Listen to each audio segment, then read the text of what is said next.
अस्सलाम वालेकुम, मैं हूं दिशान अहमद सिद्दीकी। आप देख रहे हैं सबसे पहले पाकिस्तान। आज मैं बहुत सारी खबरों के साथ हाजिर हुआ हूं।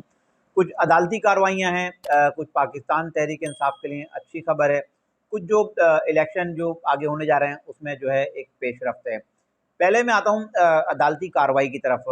सुप्रीम जुडिशल काउंसिल में चीफ जस्टिस ऑफ पाकिस्तान काजी फाइज ईसा साहब की सरबराही में एक कल इजलास हुआ और बल्कि एक समाअत हुई और वो समाअत थी ऑडियो लीक्स पर।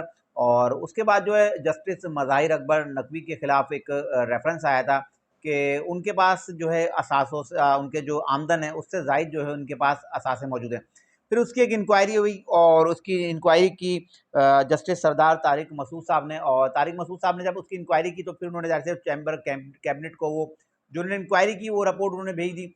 उसके बाद जो है जब वो एक इजलास हुआ और जब एक वो चैम्बर में तमाम जजेस बैठे तो उसके बाद जो है उसमें जो है मज़ाहिर अकबर नकवी को जो है कसूरवार ठहराया। अब जस्टिस मुज़ाहिर अकबर नकवी, इनके खिलाफ जो केसेस हैं वो 2021 में लाहौर में उन्होंने घर खरीदा जो 2 किनाल 4 मरले का है, जो तकरीबन 4 करोड़ 44 लाख का खरीदा गया, जबकि 7 करोड़ 20 लाख जो है का जो इसको डिक्लेयर किया गया। उसके बाद सन 2022 में उन्होंने 13 करोड़ में वो जो उन्होंने घर लिया था वो 13 करोड़ में फ़रोख्त कर दिया अपने किसी अजीज़ को। इसके अलावा इनके ऊपर एक 65 करोड़ का भी एक घर लेने का एक इन पे इल्ज़ाम है जो उन्होंने 10 करोड़ देकर लिया। तो जब एक 65 करोड़ का घर आप 10 करोड़ में ले रहे हैं तो आपके 55 करोड़ जो आपको रिलीफ दिया गया वो किस मद में दिया गया, क्योंकि जाहिर सी बात एक 65 करोड़ की प्रॉपर्टी है तो वो आपको 55 करोड़ में क्यों दी गई। तो अब इस पर जो है अब फुल को बेंच बना था और अब जस्टिस मज़ाहिर अकबर नकवी को जो है 10 नवंबर के लिए जो है नोटिस जारी कर दिया गया है और मज़ाहिर अकबर नकवी ने जो है इस केस का दिफा करने का फैसला किया। जबकि अगर जस्टिस मज़ाहिर अकबर नकवी अगर रिज़ाइन कर देते और इस्तीफ़ा दे देते तो उनकी जो मराहतें हैं और उनकी पेंशन जो हैं वो ताहयात जारी रहती। लेकिन अगर वो अब इस केस का सामना करेंगे और इसके बाद अगर उन पर जुर्म साबित हो जाता है तो उनसे उनको जो दी गई तमाम मराहतें और उनकी पेंशन जो होगी वो ख़त्म कर दी जाएगी। अब ये फैसला जो है 4-3 से आया। इसमें 2 जस्टिस साहिबान हैं जिन्होंने जो है जब इनको एक नोटिस भेजा गया था और इनको कहा जा रहा था कि आप जो है आएँ और इसके सामने पेश हों सुप्रीम जुडिशल काउंसिल में और बताएं कि आपके पास जो है आमदन से ज़ायद असासे कहाँ से आए।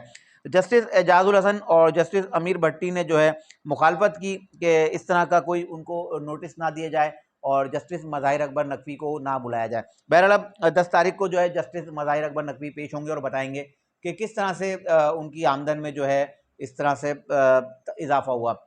इसके अलावा एक और बिल्डिंग का भी जिक्र है जो गुजरावाला में एक प्लाजा है जो 35 करोड़ का है वो भी है। इसके अलावा गुलबर्ग में भी एक प्लाट है। ये तमाम असासे हैं और यकीनन जो जस्टिस मज़ाहिर अकबर नकवी हैं इनका क्रिमिनल में जो क्रिमिनल जो केसेस होते हैं उसमें इनका बड़ा वसी तजर्बा है और बड़े एक अच्छे जस्टिस साहब हैं।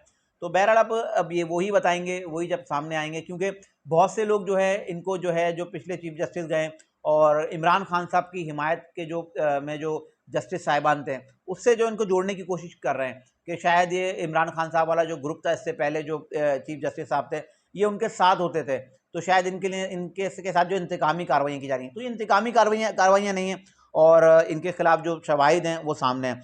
तो इसी दौरान जो जस्टिस सरदार तारिक मसूद हैं इनके खिलाफ भी शिकायत आई और जब ये शिकायत आई तो वो उस बेंच से उठ गए।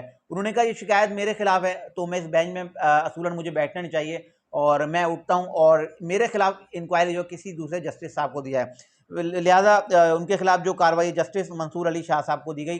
तो जो वकील थे जिन्होंने जो है जस्टिस सरदार तारिक मसूद साहब के खिलाफ जो शिकायत की थी तो जब उन्होंने शवाहिद दिए तो मंसूर अली शाह ने उनको कहा कि आपके जो ये आपने शवाहिद दिए हैं और आपने दरख्वास्त दी है ये नाकाफ़ी है। फिलहाल इतना क्या कि उन्होंने कहा मज़ीद शवाहिद लेके आएँ, अगर जस्टिस तारिक मसूद साहब के खिलाफ अगर कोई ऐसी चीज़ सामने आई तो फिर उस पर आगे सुनवाई होगी। बहरहाल इसको कार्रवाई को यहीं रोक दिया गया था। इसके अलावा बात कर रहा था मैं पाकिस्तान तहरीक इंसाफ के लिए खुशखबरी की। तो अब इलेक्शन कमीशन ऑफ पाकिस्तान ने बाकायदा फैसला कर लिया है कि सुप्रीम कोर्ट में जाएंगे और वो बता देंगे कि 28 जनवरी सन 2024 को जो है वो पाकिस्तान में जो है आइंदा आम इंतखाबात करवाने जा रहे हैं, क्योंकि पाकिस्तान तहरीक इंसाफ का ही मुतालबा था कि मुल्क में फौरी तौर पर जो है आम इंतखाबात करवाए जाएँ। इसके अलावा अमरीकी सफ़ीर की निगरान वज़ीर आज़म अनवारुल्लाह काकड़ साहब से मुलाकात हुई है जिसमें उन्होंने कह दिया कि तमाम सियासी जमातों को जो है इलेक्शन में हिस्सा लेने दिया जाए। तो अब ये वही अमेरिका है जिससे जो है इमरान खान साहब आज़ादी दिलवाने आए थे कि अमेरिका से आज़ादी ली जाएगी, हम कोई गुलाम है। अब वही अमेरिका जो है इमरान खान साहब के लिए जो है मिन्नतें कर रहा है और कह रहा है कि पाकिस्तान तहरीक-ए-इंसाफ को, क्योंकि वो तो तमाम सियासी जमातों को कह रहा है, लेकिन उनका इशारा पाकिस्तान तहरीक-ए-इंसाफ की जानिब है। तो पाकिस्तान तहरीक-ए-इंसाफ के लिए खुशखबरी है कि पाकिस्तान तहरीक-ए-इंसाफ भी अब जो है इलेक्शन में हिस्सा लेने जा रही है। और अमरीकी नायब वज़ीर ख़ारिजा विक्टोरिया टूलैंड का भी बयान आया है, उन्होंने भी यही मुतालबा किया कि पाकिस्तान में जो है तमाम सियासी जमातों को जो है यकसर मौक़े फराहम किए जाएँ और उनको इलेक्शन लड़ने की इजाज़त दी जाए। दूसरी खबर, जो मुल्क मौजूदा जो हालात है उसमें अब सदर पाकिस्तान आरिफ अलवी की मियां मोहम्मद नवाज साहब से जो है मुलाकात जो है मुतवक्के है। हफीजुल्लाह नियाज़ी ने जो है अपने एक व्लॉग में ये बात बताई कि जल्द जो है मियां नवाज शरीफ और सदर पाकिस्तान आरिफ अलवी की जो है मुलाकात होगी। अब कल की मुलाकात को आप अगर देखें, जो मोहम्मद अली खान और साबिक जो कौमी असम्बली के जो चेयरमैन थे, उन्होंने जो है कल मौलाना फजल रहमान साहब से, असद कैसर साहब, उन्होंने कल मौलाना फजल रहमान साहब से मुलाकात की। और फिर उसके बाद सदर पाकिस्तान, साबिक सदर पाकिस्तान आसिफ अली जरदारी साहब ने भी जो है मौलाना फजल रहमान साहब से मुलाकात की। अब मुलाकातों का सिलसिला चल पड़ा है। अब जो सियासी कल के जो हरीफ थे, अब वो हलीफ हो गए, जो हलीफ थे वो हरीफ हो गए हैं। तो अब पाकिस्तान पीपल्स पार्टी के रहनुमा खुर्शीद शाह ने भी अब कल बात बयान दिया। उन्होंने कहा कि 16 माह जो हमने पीडीएम की हुकूमत में शामिल रहे, हमने बहुत बड़ी गलती की। इसके अलावा पाकिस्तान पीपल्स पार्टी के कादर खान मंदोखेल ने भी कहा कि अदलिया इस वक्त जो किरदार अदा कर रही है और जिस तरह से पाकिस्तान मुस्लिम लीग नून और मियां मोहम्मद नवाज शरीफ साहब को जो रिलीफ दिया जा रहा है, जिस तरह से उनके केसेस फौरी तौर पर सुने जा रहे हैं, उनको रिलीफ दिया जा रहा है, उस पर कादर खान मंदोखेल साहब ने कहा कि पाकिस्तान जो अदलिया के इस किरदार को जो है आइंदा सियाबाब के तौर पर जो है देखा जाएगा। यकीनन ये जो अब इलेक्शन नज़दीक आ रहे हैं और तमाम सियासी जमातें अब कोशिश में हैं कि, क्योंकि मैं पिछले व्लॉग में तफसील से बता चुका था कि इस वक्त तमाम सियासी जमातों की जो नज़र है पाकिस्तान तहरीक-ए-इंसाफ के वोट बैंक पर है, क्योंकि पाकिस्तान तहरीक-ए-इंसाफ को इलेक्शन लड़ने की इजाज़त तो मिल जाएगी। मैंने बताया भी कि किस तरह से अमेरिका बीच में आ गया और उसने कह दिया है कि तमाम सियासी जमातों को जो है इलेक्शन लड़ने दिया है।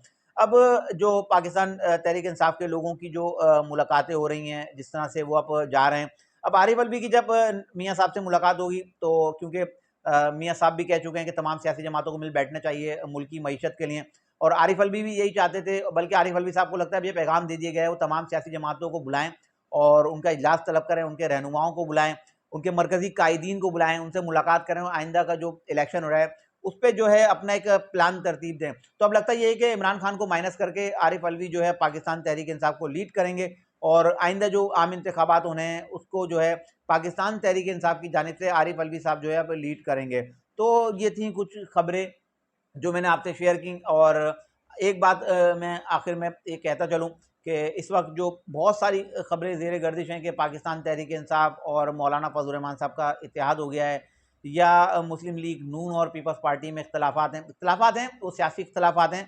लेकिन जैसे ही जब इलेक्शन होंगे, जो मैं पहले ही बता चुका हूँ अपने व्लॉग में, कि पाकिस्तान मुस्लिम लीग नून, पाकिस्तान पीपल्स पार्टी और जेयूआई आइंदा एक ही प्लेटफॉर्म पर मुत्तहद होंगे।